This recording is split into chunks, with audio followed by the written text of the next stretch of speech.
కూడా చాలా వరకు విన్నా సార్, డ్రింకింగ్ వాటర్ కూడా 2-3 రోజులకు ఒకసారి వస్తారట, అలాంటి బస్తీలు కూడా ఉన్నాయి. ఎస్ వాస్తవం అది. ఇప్పుడు జూబ్లీహిల్స్లో మీకు వాటర్ సప్లై లేదు, ఇంతకుముందు ఉన్న పాత సప్లై సిస్టమే దాని మీద అంతా సిమెంట్ కాంక్రీట్ రోడ్స్ వేసేసింది కాబట్టి మళ్ళీ దాన్ని రీప్లేస్ చేసి పెద్ద పైప్స్ కానీ ఎక్స్ట్రా పైప్స్ కానీ పాడైపోయిన పైప్స్ని ఎట్లా సార్ మీరు 11 ఏళ్ళు అవుతుంది రాష్ట్రం వచ్చి, ఈ రాష్ట్రంలో దాదాపు మనలాంటి హైదరాబాద్ మెట్రోపాలిటన్ సిటీని మేము 100% డెవలప్ చేసినాం, లేదంటే సాఫ్ట్వేర్ వ్యవస్థల్ని పెంచినాం అని చెప్తున్నారు. కాబట్టే మమ్మల్ని బీఆర్ఎస్ వాళ్ళని ఆదరిస్తున్నారు, హైదరాబాద్ చుట్టుముట్టు కాన్స్టిట్యున్సీలు అని చెప్తున్నారు. మీరేమో జూబ్లీహిల్స్ అనగానే ఇంకా డ్రైనేజ్ ఉన్నాయి అంటున్నారు, ఓవర్ఫ్లో అంటున్నారు. ఎట్లా? నేను ఇంతకుముందు ఈ చనిపోయిన మాగంటి గోపీనాథ్కి ఒక వ్యతిరేక ఎమ్మెల్యే ఎలక్షన్స్ ముందు నేను ఒక పోస్టర్ క్యాంపెయిన్ చేసిన. దాంట్లో ప్రధాన అంశం ఏంటంటే జూబ్లీహిల్స్లో నిల్ డెవలప్మెంట్, ఎమ్మెల్యే ఉన్న అభివృద్ధి 0 అని మేము పెద్ద పెద్ద బ్యానర్లు పెట్టి ఫ్లెక్సీలు కట్టి మేము అన్ని దగ్గర ప్రచారం చేసినాం. సరే, ఇంకా తర్వాత ఆయన గెలిచిండు, అది అయిపోయింది. ఏమి ఇప్పుడు జూబ్లీహిల్స్ కాన్స్టిట్యున్సీలో ఒక్క చెప్పండి నాకు, బీఆర్ఎస్ గవర్నమెంట్ కానీ ఎమ్మెల్యే మాగంటి గోపీనాథ్ చేసిన అభివృద్ధి జూబ్లీహిల్స్ కాన్స్టిట్యున్సీ నాకు ఒక్కటి చూపిండి. అభివృద్ధి చేసినాం కాబట్టే నన్ను దఫల వారీగా ఇక్కడ నన్ను ఎన్నుకుంటున్నారు ప్రజలు. గతంలో టీడీపీ నుంచి ఉండే, మళ్ళీ ఇప్పుడు బీఆర్ఎస్కి వచ్చిన అదే పరిస్థితి. కాదు తప్పది. ఎప్పుడైనా కూడా మాగంటి గోపీనాథ్కి సరైన ఆపోనెంట్ లేకుండానే ఆయన గెలిచాడు తప్ప, ఫస్ట్ టైం సీమాంధ్ర సెంటిమెంట్ మీద 2014లో ఆయన టీడీపీ టికెట్ మీద గెలిచాడు. అప్పుడు ఏంటంటే ఈ బైఫర్కేషన్ అయింది. అప్పుడే హైదరాబాద్లో ఉన్న సీమాంధ్ర ఓటర్స్ అందరూ కూడా మాకు ఒక రిప్రజెంటేషన్ ఉండాలి అసెంబ్లీలో అని చెప్పి హైదరాబాద్ కానీ చుట్టుపక్కల ప్రాంతాలంతా కూడా టీడీపీని గెలిపించారు. ఆ కాలంలో 15 మంది ఎమ్మెల్యేలు గెలిచారు తెలంగాణలో. టీడీపీ నుంచి 5 మంది మా సపోర్ట్ తోటి బీజేపీ వాళ్ళు గెలిచారు. అదే సెంటిమెంట్ ఇప్పటికి కూడా మాగంటి గోపీనాథ్ సక్సెస్ఫుల్గా క్యారీ చేయగలిగాడు. మీరు సీమాంధ్రులు కదా, నేను మీకు రిప్రజెంటేటివ్ అని తప్ప ఆది భావన మీద గెలవటమే కానీ ఆయన ఏం చేసిండండి నాకు చెప్పండి. ఆయన చేసింది, చనిపోయిన ఆయన గురించి చెడుగా చెప్పొద్దు కానీ, ఆయన చేసింది ఒకటే, గుండారాజ్యం అని పెంచాడు, ఆయన ప్రమోట్ చేశాడు.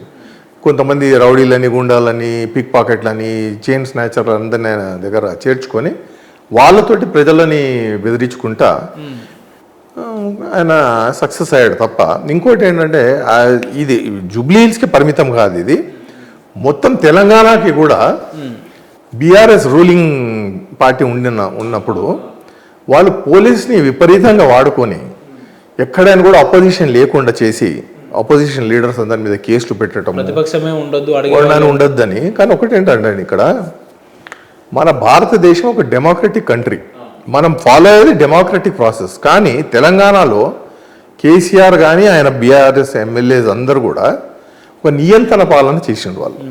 వాళ్ళు ఇది డెమోక్రసీ కాదు, ఈ డిక్టేటర్షిప్ అనే టైప్లో ఊహించుకొని అట్లనే వ్యవహరించుకుంటూ పోయినారు. సరే, ఆ లెక్కను చూసుకుంటే మాగంటి గోపీనాథ్ గారిని ఇన్నిసార్లు గెలిపారు కదా, బీఆర్ఎస్కి వచ్చిన తర్వాత కూడా గోపీనాథ్ గారు గెలిచిరు కదా, మరి దాన్ని ఎట్లా అంటే చెప్పండి నాకు. కేసీఆర్ గారి పరిపాలన యాక్సెప్ట్ చేస్తున్నట్టే కదా, అంటే యాక్సెప్ట్ చేసిరు కాబట్టి ఆయన నాకు ఎమ్మెల్యేగా గెలిపించు. ఇప్పుడు ఒక మాట అండి, ఓ రోడ్ ఉంటుంది, రోడ్లో బురద నీళ్ళని నిండిపోతాయి, దాన్ని దాటడానికి ఒక బ్రిడ్జ్ ఉండదు. మనం తప్పని పరిస్థితుల్లో బురద నీళ్ళ నుంచి దాటుకుంటూ రోడ్ దాటుతాం అంటే మనం ఏంటి, దీన్ని సమర్థించినట్ట? బురద నీళ్లు మాకు ఓకే అని మనం సమర్థించినట్ట, లేదా మనకు వేరే ఆల్టర్నేటివ్? తప్పని పరిస్థితి అంటే మీలాంటి నాయకత్వం అక్కడ ఉండగా ఎందుకు మరి టీడీపీ పార్టీ గతం నుంచి మిమ్మల్ని గుర్తించలేదు అని అంటే? ఇప్పుడు దీనికి ఇది ఒక పెద్ద ప్రశ్న. ఇది ఇవాళ భారతదేశం రాజకీయాల్లో ఎక్కడైనా ఏ రాష్ట్రమైనా కూడా కోalition పాలిటిక్స్ జరుగుతాయి.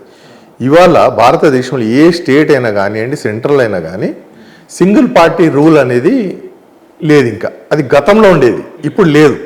ఎక్కడైనా కూడా మీరు పార్టీస్ కోalitionలోనే మీరు కంటెస్ట్ చేయాలా, అదే విధానంగా మీరు పవర్కి రావాల్సిందే. సో ఎప్పుడైనా కూడా రీజనల్ పార్టీస్ సెంట్రల్ పార్టీస్కి కింద పనిచేయాల్సిందే, వాళ్ళు ఇచ్చిన డైరెక్షన్స్ మీద. ఈధర్ ఎన్డీఏ గవర్నమెంట్ తోటైనా మనం పాల్గొని ఎలక్షన్స్ ఫైట్ చేయాలా, లేదా యూపీఏ అలయన్స్లో అయినా మనం పనిచేయాలా. ఇది తప్పదు. దీంట్లో ఏమైతే అంటే ఏ పొలిటికల్ పార్టీ అయినా ఏ స్టేట్లో అయినా కూడా రీజనల్ పార్టీస్ అది సెంట్రల్ పార్టీస్ కింద పనిచేయాల్సిందే, వాళ్ళతో కలిసి పనిచేయాల్సిందే, ఆప్షన్ లేదు. ఇదర్ ఎన్డీఏ అలయన్స్ అయినా పనిచేయాలా లేదా యూపీఏ అలయన్స్ అయినా పనిచేయాలా. ఎప్పుడైతే ఎవరైనా మేము ఈ దాంట్లో మేము పనిచేయము, మేము సొంతగా మేము ముందుకు వెళ్దాం అనుకుంటే వాళ్ళకి పతనమే. వాళ్ళని మాత్రం సెంట్రల్ పార్టీ ఎదగనియవు. So that is a problem everywhere. You have to work వీళ్ళతో కానీ వాళ్ళతో కానీ పనిచేయాల్సిందే. అయితే ఈ సమీకరణలో ఏమవుతుందంటే కొన్ని స్టేట్స్లో కొన్ని పార్టీస్ కంటెస్ట్ చేస్తాయి, కొన్ని పార్టీస్ కంటెస్ట్ చేయవు, డ్రాప్ అవుట్ అవుతాయి. లేదా సెలెక్టెడ్ కాన్స్టిట్యున్సీస్లోనే నిలబెడతారు. మీరు కంటెస్ట్ చేయండి, మేము కంటెస్ట్ చేయటం అని. ఇట్లా ఇవన్నీ పొలిటికల్ కంపల్షన్స్లో వచ్చే సాక్రిఫైసెస్. సో మీరు కూడా సాక్రిఫైస్ గతంలో చేసిరంటారా? అవకాశాలు ఉన్నా కూడా అంతే కదా. ఇప్పుడు మాకు లాస్ట్ టైం టీడీపీ కంటెస్ట్ చేయలేదు అంటే ఏదో ఒత్తిడికి గురయ్యే కదా కంటెస్ట్ చేయండి. అంటే మీ ఫోకస్ అంతా ఆంధ్రప్రదేశ్లో ఎక్కువ మోతాదులో ఉంది కాబట్టి ఇక్కడ చేయలేదు. తెలుగుదేశం పార్టీ అనేది పుట్టింది తెలంగాణలో, హైదరాబాద్ నడిబొడ్డున ఎమ్మెల్యే క్వార్టర్స్లో స్థాపించిన పార్టీ ఇది. ఇక్కడ ఎక్కువ మీకు క్యాడర్ ఉంది. విచిత్రం ఏంటంటే సార్, ఇప్పుడు రాష్ట్రం వచ్చి 11 ఏళ్ళు అవుతా ఉంది, 10 ఏళ్ళు కేసీఆర్ గారి పరిపాలన, ఇప్పుడు కాంగ్రెస్ ఉంది, కానీ స్టిల్ ఇప్పటికి కూడా టీడీపీ క్యాడర్ ఉంది గ్రామ స్థాయిలో కూడా. అదే విచిత్రం. ఇక్కడ చిన్న కరెక్షన్, మనకి 2014లో ఆంధ్రాలో టీడీపీ వచ్చింది, కానీ ఇక్కడ 2004 నుంచి లేదు టీడీపీ. 20 ఏళ్ల కంటే పైన మన దగ్గర టీడీపీ ఇక్కడ పవర్లో లేదు గవర్నమెంట్లో, కానీ క్యాడర్ అట్లే ఉంది, లీడర్షిప్ కూడా అట్లే ఉంది. మేము చెప్తాం ఏంటంటే తెలుగుదేశం పార్టీ ఒక రాజకీయ యూనివర్సిటీ. ఓకే, ఇక్కడ అందరు ట్రైనింగ్ తీసుకొని ఇక్కడ నేర్చుకొని వెళ్ళటమే తప్ప మీకు 22 ఇయర్స్ అయినా కూడా ఇవాళ ఇంకా క్యాడర్ స్ట్రాంగ్గా ఉందంటే, మొన్న మేము యాక్టివ్ మెంబర్షిప్ డ్రైవ్ చేస్తే ఓకే, దాదాపు 2 లక్షల మంది యాక్టివ్ మెంబర్స్ ఉన్నారు మా దగ్గర. 2 lakh మెంబర్స్ మేము చేయగలిగాం. అది ఏంటి, without any support of any MLA or minister or CM ఏదైనా స్వతహాగా 100 రూపాయలు కట్టి మెంబర్షిప్ తీసుకొని 2 లక్షల మంది మెంబర్షిప్ తీసుకున్నారు. సో ఇట్లా గర్వంగా చెప్తారా అలాంటి పరిస్థితులు చూసినప్పుడు? మొన్న కూడా లాస్ట్ టైం కూడా నేను ఏదో పోలీస్ కమిషనర్ని కలిస్తే, హైదరాబాద్ కాదు పక్కన ఉన్న దాన్ని కలిస్తే ఆయన అదే అన్నాడు. మరి అంటే అన్నా, సార్ మీ టోటల్ పోలీస్ ఫోర్స్ ఎంత ఉంది తెలంగాణలో అంటే ఒక ఫిగర్ చెప్పండి. నేను మాదే 2 లక్షలు ఉంది సార్. అంటే మేము మీకంటే స్ట్రాంగ్ కదా, మీరంత లేరు, మీరు అంత తక్కువ మందితోటి మీరు లా అండ్ ఆర్డర్ నడిపిస్తున్నారు తెలంగాణలో. మేము 2 లక్షల మంది ఉన్నాం. మరి మేము తెలుగుదేశం ఉన్నట్టా లేనట్టా మీరు చెప్పండి. అప్పుడు ఇప్పుడు 2 లక్షల మంది మేము ఉండి తెలుగుదేశం లేదు అని మీరంటే మీరు దానికంటే తక్కువ ఉన్నారు కదా, మరి పోలీస్ డిపార్ట్మెంట్ కూడా లేనట్టే కదా అన్న అంటే నవ్వే ఆయన యాక్సెప్ట్ చేసిన ఫ్యాక్ట్. ఇప్పుడు ఏంటంటే రాజకీయాల్లో మినిస్టర్లు అవ్వాలా, ఎమ్మెల్యేలు అవ్వాలా, ఇవన్నీ ఉంటాయి, కానీ అవన్నీ లేకుండా కూడా రాజకీయ పార్టీ స్ట్రాంగ్గా ఎప్పుడైనా స్టేబుల్గా ఉంటుంది. అంటే టీడీపీ పార్టీ తెలంగాణలో బతికున్నది అని చెప్పడానికి ఇది ఒక ఉదాహరణ అని చెప్తారా? ఎస్, 100%. ఓకే సార్, కానీ ఇప్పుడు జూబ్లీహిల్స్లో బై ఎలక్షన్స్ ఫ్యూచర్లో రాబోతాయి, ఇంకొన్ని రోజులు రాబోతుంది. కాంగ్రెస్ కంటెస్ట్ చేస్తుంది, ఒక అభ్యర్థి పేరు చెప్తున్నారు. బీజేపీ అనగానే ఇంకో అభ్యర్థి పేరు చెప్తున్నారు. బీఆర్ఎస్ అనగానే ఇంకా వాళ్ళ ఫ్యామిలీలో ఇంకేదో చెప్తున్నారు. కానీ when it comes to TDP, ఎవరు అక్కడ ఒకవేళ నిలబడితే అభ్యర్థి ఎవరు ఉంటారంటే ఎవరి పేరు చెప్తారు? లేదండి, ఇప్పుడు చాలామంది న్యూస్ రిపోర్టర్స్ కూడా న్యూస్ పేపర్స్లో వచ్చింది, టీడీపీ నుంచి జీవీజీ నాయుడు ఉన్నాడు అని వచ్చింది. తర్వాత ఈ మధ్య కాలంలో కూడా నందమూరి హరికృష్ణ కూతురు కూడా సుహాసిని గారు కూడా రేస్లో ఉన్నారు అనేది చెప్పింది. కానీ ఇక్కడ రేస్లో ఉన్నామా లేదా అనేది మా అధినేత చంద్రబాబు నాయుడు గారు డిసైడ్ చేయాల్సిందే తప్ప.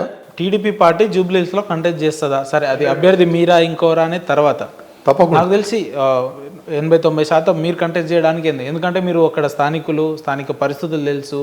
ప్రతి డివిజన్లో మీ వ్యక్తులు ఉన్నారు, మీ అనుచరులు ఉన్నారు, మీ ప్రేక్షకులు ఉన్నారు. సో ఒకవేళ టీడీపీ పార్టీ మిమ్మల్ని ఎంకరేజ్ చేసి పోటీ చేయమనంటే నాయుడు గారు పోటీలో ఉంటారా, తప్పుకుంటారా? తప్పకుండా పోటీలో ఉంటా. ఇంకోటి ఇక్కడ నేను అడ్వాన్స్లో ఒక మాట చెప్తున్నా.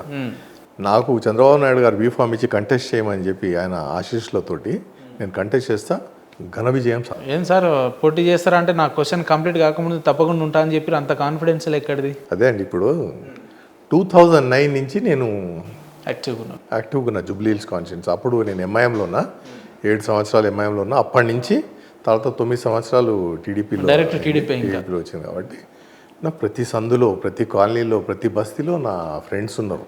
నేను ఫాలోవర్స్ అనటంలే, నా ఫ్రెండ్స్ అంటారు. Family members. ఎస్, వాళ్ళు ఉన్నారు. వాళ్ళు కూడా విసిగిపోయారు. నాయుడు గారు ఒక్కసారి బీఫామ్ తెచ్చుకోండి, ఎందుకు ఊరికే పొద్దున్న లేస్తే మా చుట్టూ తిరుగుతారు, మీరు వద్దు, మేము విసిగిపోయినాం మిమ్మల్ని చూసి బీఫామ్ తెచ్చుకోండి, మిమ్మల్ని ఇంట్లో కూర్చోబెట్టి మేము గెలిపిస్తామని అంటారు. ఎందుకు సార్ మరి ఇన్నేళ్ళ మీ రాజకీయ జీవితంలో ఎంఐఎంతో మీ జర్నీ సాగింది, టీడీపీతో సాగింది.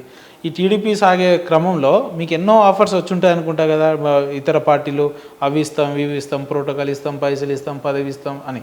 సో ఎక్కడా బెండ్ కాకుండా నమ్ముకున్న టీడీపీ జెండాని ఇన్నేళ్లుగా మీ భుజం మీద పోసుకొని స్థానిక ప్రజల, జూబ్లీ హిల్స్ ప్రజల గురించి కొట్లాడుతున్నారు అంటే, సో ఏంది మీ దగ్గర ఉన్న స్పెషాలిటీ అని అంటే? దీనికి ఒక లాంగ్ ఆన్సర్ ఇస్తా.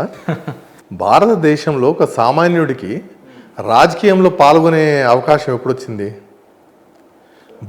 బ్రిటిష్ కాలంలో వచ్చింది. అప్పుడు ఏంటంటే స్వతంత్రమే జయంలాగా పెట్టుకొని అందరు కూడా పనిచేసి స్వతంత్రం తెచ్చుకున్నారు.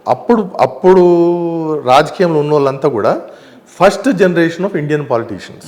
అవును, వాళ్ళకి ఏంటంటే ఫస్ట్ దేశం, తర్వాత స్వతంత్రం వచ్చింది, తర్వాత దేశం ముందుకు వెళ్ళింది, తర్వాత రెండో జనరేషన్ పాలిటీషియన్స్ వచ్చారు. వాళ్ళది ఏముండే అబ్జెక్టివ్, దేశం నాశనం అయిపోయినా పర్వాలేదు, మా పొలిటికల్ పార్టీ ముందంజలో ఉండాలి అనేది. అంటే పర్సనల్ ఎజెండా మా పొలిటికల్ పార్టీ దేశం మొత్తంలో మేమే ఉండాలా, మేమే అగ్రస్థానంలో ఉండాలని వాళ్ళు చేసాం. అది అయిపోయింది. ఇప్పుడు మన దగ్గర today we are having the third generation of politicians. So ఇక్కడ ఏం చెప్తారు? ఇక్కడ ఏమైందంటే ఇప్పుడు లేటెస్ట్ పాలిటీషియన్స్కి ఏంటంటే దేశం నాశనం అయిపోయి మన పొలిటికల్ పార్టీ నాశనం అయిపోయి, రాష్ట్రం నాశనం, నేను నా ఫ్యామిలీ మెంబర్స్ ట్రూ, మేము బాగుపడితే చాలు అనేది ఎక్కువ మోతాదులో ఇట్లానే ఉంది.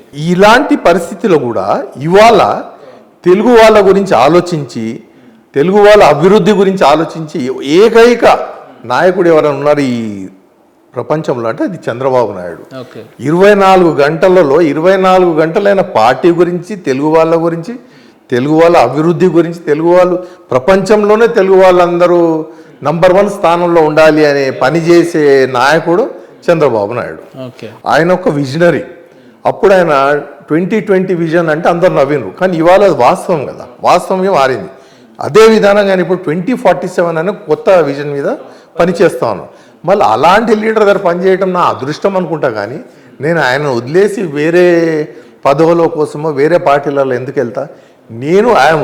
ఎప్పుడు మీకు ఆలోచన రాలేదా, నా వ్యాపారాలు డెవలప్ అవుతుండే, లేదంటే నా ఫ్యామిలీ బాగుపడుతుండే? అవి ఎట్లా అయితే అండి, ఇప్పుడు అన్నిటిని తిరస్కరించి చంద్రబాబు నాయుడు గారితో ఉన్నారు అని అంటే? నేను బిజినెస్ ఎప్పుడు నెగ్లెక్ట్ చేయలేదు, ఎందుకంటే మనకు తిండి పెట్టేది అదే కాబట్టి.